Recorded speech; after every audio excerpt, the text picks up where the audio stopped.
Hi, so I get a lot of questions all the time about my watercolor paintings. So I thought I would go and just give you guys a bit of a tutorial on it and show you my process and my steps. My studio is a bit of a wreck right now. I'm trying to oil paint. I'm not very good at it, so I got crap all over. But this just sandpaper pad. This is pretty straightforward. It's just for sharpening your pencils and your Trillians. I'll also sometimes take and I'll just like rub a pencil on it, like a darker pencil, and then I can actually pick up that lead with a brush and it'll transfer. But mostly it's just for sharpening things. Black eraser, I love the black erasers. I think they work better than a white one or a yellow one, personal preference. But then these are both eraser pencils. They're the same thing. They're the exact same pencil. I just have two of them out. Just because they need to get sharpened frequently, and sometimes it's easier just to have one already sharp. This is a brush, obviously. It's just a soft brush. You can use any brush you're comfortable with. But this is what I use to do most of my blending, is the brush. I don't actually use a Trillian very much. Mostly I use a Trillian for like eyes and lips, the underside of the nose, places like that. Obviously some pencil sharpeners. And then my pencils. I do everything with my Bs mostly. The HB I just use to like transfer my design, and sometimes I use a little bit of it when I'm basing and stuff if I want to get just like a misting of a lead over top of it. But generally I prefer to work with the Bs, and I work all the way from just a regular B up to an 8B. These two are both 8Bs. I feel like this brand is a little darker though. And I've got just a white colored pencil here. I'd use that for highlights at the end. These are my paints now. I mostly use the FW's liquid acrylics. Actually, I only use the FW's liquid acrylics. These are the three colors that I do all my portraits in. This is Flesh Tint, Red, Flame Red, and Payne's Gray.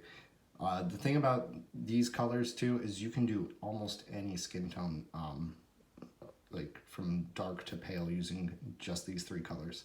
I think for this piece I did use a little bit of burnt umber also, just because my eyes are brown and my hair is brown, and it was just more convenient just to pull that out than worry about color mixing too much. Now, dirty ass palette. And this is just water, and it's red, but I change it out like once a week. So, and then this is the brush that I use to do all of my work, and you can see it's super, super tiny. 20/0. It's a monogram brush. It's made for like doing lettering and stuff. But I really like having the small brush. I feel like it gives me a lot of control. Yeah. For this piece, I used Fabriano hot press watercolor paper. I'm not quite entirely sure how I feel about it yet. Usually I use the Aquarius that Canson makes, and I really like that paper, but I always use hot press. Usually 140 pounds, 300 GMs. It's just, you want a good sturdy paper, high quality. You can't do this on cold press or just cheap watercolor paper. The pencils won't take to it, and you won't be able to layer it up as much as you want to. And I always keep my reference close by. I usually work off a black and gray reference like this, but I do have a color version of it just in case it can help, but for the most part I just work off black and gray. So that's it. I'm gonna turn this off, and then we'll flip and I'll start playing that time lapse for you guys, and I'll go over some of my process through that. As you can see, I've already transferred my reference image over to my paper using an HB pencil. Right now I'm using a 2B and a brush just to sort of go through and build up some of that side of the cheek. I switch over to a darker lead pencil for the bottom side of the jaw there. I think it was an 8B.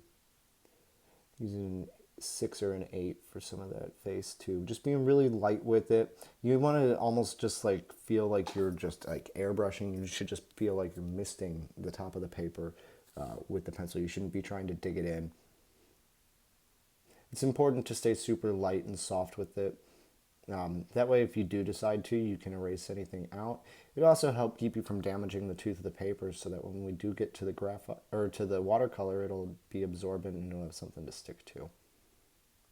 As long as you're really soft, you can layer this up about as many times as you want. Keep adjusting it and erasing stuff out and adding more, add more texture. But once you grind that in, you're basically done with it. Here in the eyes, I go intentionally dark.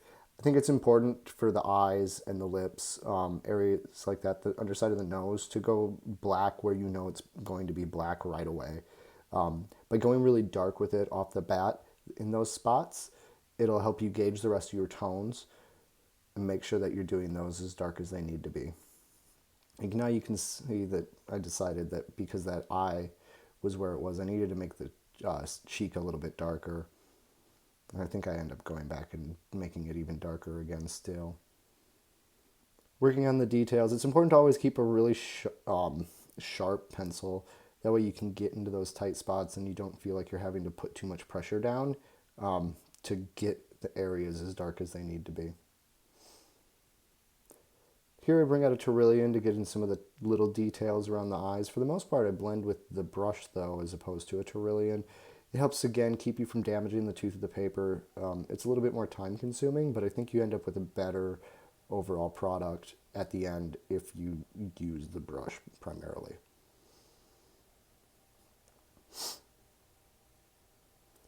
Back in, getting my big fucking eyebrows marked in and looking right.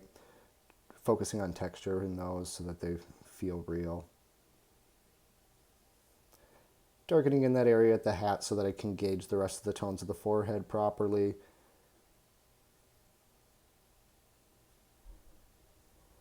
Always keep your empty spaces clean. You can see I pull the eraser out there. I'll do it again at the end. For areas like the hair, that top of the brim of the hat, it's okay to go dark right off the bat too, with a good bit of pressure, because I know those are going to be straight black areas.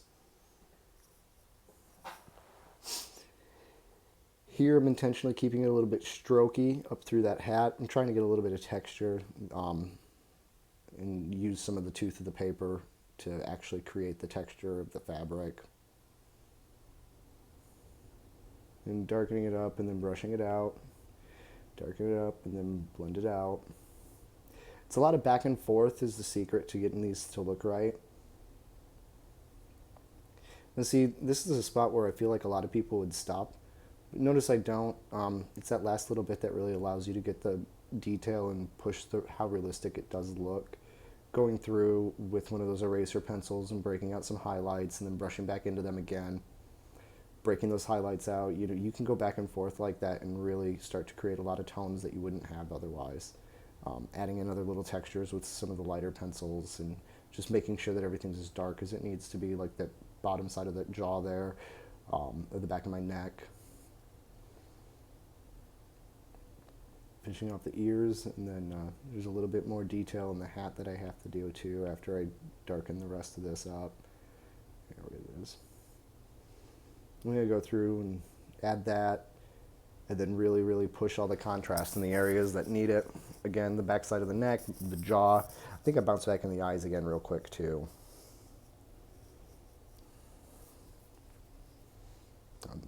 More in the mouth. You can really see how much of a difference that last little bit makes. Also helps not having a glare on the damn paper. Now it's time to paint. So there you can see I'm going in with that flesh tint, and I'm doing a really thin layer over the entire area of the face. It's called the local color. That does two things. It helps give us a starting point. It also seals in that ink. You have to be careful when you're in this first step, because any of the pencil that's showing without ink on it will smear and move around with the paint. So you just put in that first layer super carefully, make sure you're working in areas that are similarly toned, keep it really thin, and then you create a seal on it. So I did the whole side of the face here. I'm using like a red glow over top of it. It helps to have some differentiating colors throughout your piece. You know, our skin isn't all just the same tone. Typically, like the eyes and the nose and the cheeks are usually more red, and then the forehead is usually going to be more yellow, and the jaw is going to be more blue or gray. And that's basically how I do all my pieces, is on that same concept. I do bring the red up into the side of the forehead a little bit more usually, and I feel like that helps just create a more dynamic effect. But you could do this, you know, with a green light or a blue light too, but you know, the blue, red, yellow is a really good step to take with it. So you can see I'm basing in those reds that I was talking about around the eye. Just being super careful the whole time. You paint really thin for the most part, and you can get a ton of layers. The thing with the acrylic inks is once you get enough of them on the paper, you can't put any more on. So you just want to make sure that you're painting super thin, and you should be able to correct your colors basically as far as you want them to be.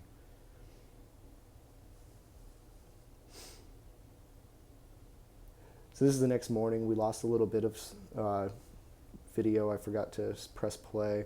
But I'm just going through and I'm finishing it all up. I did break out a little bit of burnt umber for my eyebrows and my hair, and then my eyes themselves.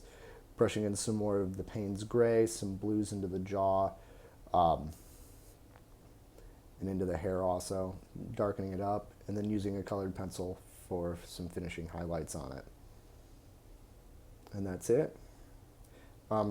Definitely, if you have any questions, you can feel free to shoot me an email.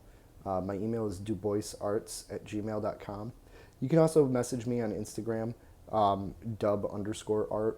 I'm pretty shitty about answering Facebook messages, but you can try and do that too. I probably won't get back to you quickly though. But yeah, thanks for checking it out, and I hope everybody was able to learn a little bit, and I appreciate it.